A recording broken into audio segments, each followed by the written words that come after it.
नमस्कार। सभी सुनने वालों का स्वागत है। आज हम एक खास उपन्यास सोलमेट अजनबी शहर और प्रेम की दुनिया में थोड़ी गहराई से उतर रहे हैं। हमारे पास इस किताब के बारे में कुछ दिलचस्प अंश और नोट्स हैं और हम सोच रहे थे कि आज इन्हीं के आधार पर बात की जाए। कहानी का जो दिल है वो है सियोल शहर, जहां दो अजनबी हैं जिनकी दुनियाएं बिल्कुल अलग हैं और वो संयोग से टकरा जाते हैं। तो क्या चीज़ है जो इस कहानी को खास बनाती है? जो जानकारी हमारे पास है वो इशारा तो करती है कि ये सिर्फ एक और प्रेम कहानी जैसी नहीं है। सवाल ये उठता है कि कैसे दो लोग जो अपनी अपनी जिंदगी की उलझनों में फंसे हुए हैं वो एक दूसरे में कुछ ऐसा पाते हैं जो उन्हें जोड़ता है। और इस पूरे जुड़ाव में सियोल जैसे इतने बड़े वाइब्रेंट शहर का क्या रोल है? चलिए इन मिले हुए अंशों की मदद से इसे समझने की कोशिश करते हैं। बिल्कुल। और जो बात मुझे इन अंशों में सबसे ज्यादा ध्यान खींचने वाली लगी वो ये है कि कहानी सच्ची गहरी समझ पर आधारित रिश्ते पर जोर देती है। मतलब सिर्फ बाहरी समानताओं पर नहीं। आजकल के दौर में जहां शायद सतही कनेक्शन ज्यादा आम है, ये स्रोत हमें सोचने पर मजबूर करता है कि इंसानी जुड़ाव का असली मतलब क्या है, कैसे बनता है वो गहरा वाला रिश्ता। सही कहा। तो आज हमारी कोशिश यही रहेगी कि इन स्रोतों से जो भी संकेत मिल रहे हैं उनके आधार पर हम प्यार, किस्मत और एक बड़े शहर की जिंदगी के बीच का जो ताना बाना है उसे समझें, जैसा कि इस उपन्यास में दिखाया गया लगता है। तो कहानी के केंद्र में हैं दो लोग, बिल्कुल अजनबी। स्रोत बताते हैं कि उनकी पृष्ठभूमि, उनके हालात काफ़ी अलग हैं और दोनों ही अपनी निजी मुश्किलों से गुजर रहे हैं। यहीं से एक दिलचस्पी पैदा होती है। ये मुश्किलें क्या हैं और ये किरदार इनसे कैसे निपट रहे हैं? क्या ये मुश्किलें ही उन्हें एक दूसरे के करीब लाती हैं? हाँ, और फिर स्रोत इस बात का जिक्र करते हैं कि नियति उन्हें सियोल जैसे भीड़-भाड़ वाले, कभी ना सोने वाले शहर में मिला देती है। अब ये नियति शब्द अपने आप में बड़ा है ना? क्या ये वाकई कोई पहले से तयशुदा योजना है, जैसा कि स्रोत का इशारा लगता है, या फिर ये महज संयोग है जिसे हम बाद में किस्मत का नाम दे देते हैं? या शायद शहर का माहौल ही, वो भाग-दौड़, वो अकेलापन, क्या वो ही ऐसी परिस्थितियां बनाता है जहां दो लोग अचानक एक दूसरे से जुड़ जाते हैं? पता नहीं। ये सोचने वाली बात है कि क्या हालात हमें ज्यादा खुला बना देते हैं। और कहानी आगे बढ़ती है, उनका रिश्ता दोस्ती से शुरू होता है, फिर धीरे धीरे प्यार में बदलता है। स्रोत इस बात पर खास जोर देते हैं कि उनका जुड़ाव बाहरी समानताओं पर नहीं टिका है, जैसे शौक या पृष्ठभूमि, बल्कि एक दूसरे को गहराई से समझने पर। यह बात मुझे काफी असरदार लगी। ये वाकई एक महत्वपूर्ण पहलू लगता है, खासकर आज के संदर्भ में। स्रोत के अनुसार रिश्तों में ये गहरी आपसी समझ समान रुचियों या एक जैसी पृष्ठभूमि से ज्यादा मायने क्यों रखती है? शायद इसलिए क्योंकि समानताएं वक्त के साथ बदल सकती हैं, या शायद वो उतनी गहरी ना हो जितना हम सोचते हैं। लेकिन एक दूसरे की कमियों, डर और सपनों को समझना वो एक ज्यादा मजबूत नींव बनाता है ना। स्रोत इशारा करते हैं कि एक दूसरे की कमजोरियों को जानना और फिर भी साथ खड़े रहना, शायद यही रिश्ते की असली ताकत है। ये दिखाता है कि प्यार सिर्फ अच्छा महसूस करना नहीं, बल्कि एक सचेत चुनाव भी है। और आपने कहा कि समझना, तो क्या ये आसान होता होगा? क्या स्रोत इस मुश्किल पर भी कुछ इशारा करते हैं या ये दिखाते हैं कि ये समझ कैसे विकसित होती है? स्रोत सीधे तौर पर ये तो नहीं बताते कि आसान था या मुश्किल, लेकिन जिस तरह से रिश्ते के धीरे धीरे विकसित होने की बात कही गई है, दोस्ती से प्यार तक, उससे अंदाजा लगता है कि ये समझ शायद वक्त के साथ बनी होगी। मतलब छोटे छोटे पलों से, बातचीत से और शायद मुश्किल हालात का साथ सामना करने से। ये कोई एक पल का चमत्कार नहीं, बल्कि एक प्रक्रिया लगती है। ये बात कहानी को और यथार्थवादी बनाती है।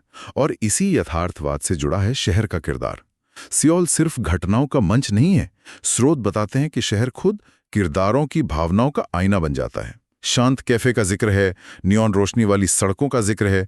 मुझे ये सोचना दिलचस्प लग रहा है कि ये जगहें उनके रिश्ते के अलग अलग पड़ावों या उनकी अंदरूनी भावनाओं को कैसे दिखाती होंगी। पेशन नहीं, बल्कि एक सक्रिय भागीदार है उनकी कहानी में। स्रोत का इशारा है कि माहौल किरदारों की मानसिक स्थिति को दिखाता है। सोचिए, एक शांत कैफे, वो शायद उनके रिश्ते के शुरुआती नरमी, सुकून के पल या गहरी बातचीत का प्रतीक हो सकता है। वहीं दूसरी तरफ रात में नियॉन रोशनी से जगमगाती सड़कें, वो शहर की विशालता दिखा सकती हैं, उसमें महसूस होने वाला अकेलापन, या शायद उनके रिश्ते में आई किसी तेजी, किसी उलझन या जुनून को दर्शा सकती हैं। ऐसा लगता है जैसे शहर का हर कोना उनके अंदर चल रही कश्मकश का बाहरी प्रतिबिंब बन जाता है। तो जैसे शहर उनकी भावनाओं को दिखा रहा है, वैसे ही कहानी खुद भी भावनाओं के उतार चढ़ाव और जिंदगी की सच्चाइयों को दिखाती है। अब आते हैं रोमांस और यथार्थवाद के संतुलन पर। स्रोत साफ कहते हैं कि उपन्यास इन दोनों के बीच एक पुल बनाने की कोशिश करता है, और ये इस विचार को सामने रखता है कि सोलमेट होने का मतलब ये नहीं कि सब कुछ परफेक्ट हो, कोई खामी ना हो। ये बात मुझे बहुत जरूरी लगी। बिल्कुल। और जब स्रोत सोलमेट शब्द का इस्तेमाल करते हैं तो ऐसा लगता है कि यहाँ मतलब किसी फिल्मी एकदम परफेक्ट मैच से नहीं है, बल्कि शायद एक ऐसे साथी से है जो आपकी असलियत को, आपकी कमियों और खूबियों दोनों को देखता है, समझता है और उसके बावजूद आपके साथ खड़ा रहता है। कहानी में इन खामियों और चुनौतियों को दिखाना क्यों जरूरी है? क्योंकि असल जिंदगी ऐसी ही होती है। कोई भी रिश्ता हमेशा धूप वाला दिन नहीं होता, उसमें बादल भी आते हैं, तूफान भी। तो क्या ये यथार्थवाद कभी-कभी रोमांस को कमजोर नहीं करता? क्या स्रोत इस पर कुछ कहते हैं, मतलब इस तनाव के बारे में? स्रोत सीधे तौर पर इस तनाव का जिक्र तो नहीं करते, लेकिन जिस तरह से वो समझ और खामियों के बावजूद साथ रहने पर जोर देते हैं, उससे लगता है कि उपन्यास शायद ये तर्क दे रहा है कि असली रोमांस परफेक्शन में नहीं बल्कि इसी यथार्थवादी समझ और स्वीकृति में है। शायद कहानी ये दिखाती है कि मुश्किलों से गुजरकर जो प्यार बचता है वो ज्यादा गहरा और सच्चा होता है। ये उस आदर्शवादी रोमांस से अलग है जहाँ कोई समस्या ही नहीं होती। यहाँ प्यार एक मंजिल नहीं बल्कि एक सफर है जिसमें मुश्किलें भी शामिल हैं। ये नजरिया कहानी को एक अलग गहराई देता है। तो अगर हम इन सभी धागों को एक साथ बुने, अजनबियों का मिलना, समझ पर आधारित प्यार, शहर का किरदार और यथार्थवादी नजरिया, तो कहानी का सार क्या निकलता है? स्रोत की एक पंक्ति कहती है कि कभी-कभी जिसे हम घर कहते हैं वो कोई जगह नहीं बल्कि एक इंसान होता है, और वो इंसान हमें सबसे अनएक्सपेक्टेड जगहों पर मिल सकता है। हाँ, और एक ऐसा एहसास है जिससे शायद बहुत लोग जुड़ पाएंगे। अपनेपन की तलाश, कहीं फिट होने की इच्छा, और फिर अचानक किसी अजनबी शहर में या किसी अजनबी इंसान में वो सुकून पा लेना।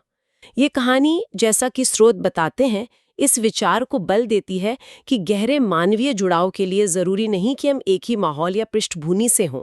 वो कहीं भी किसी के भी साथ पनप सकता है।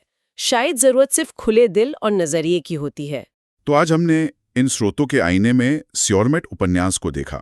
हमने बात की दो अजनबियों के अप्रत्याशित मिलन की, समझ पर टिके प्यार के धीरे धीरे पनपने की, सियोल शहर की सिर्फ पृष्ठभूमि न होकर एक भावनात्मक किरदार निभाने की, और कैसे ये कहानी रोमांस के साथ साथ रिश्तों की सच्चाइयों और खामियों को भी सामने रखती है। और इस पूरी बातचीत से मेरे मन में एक सवाल घूम रहा है।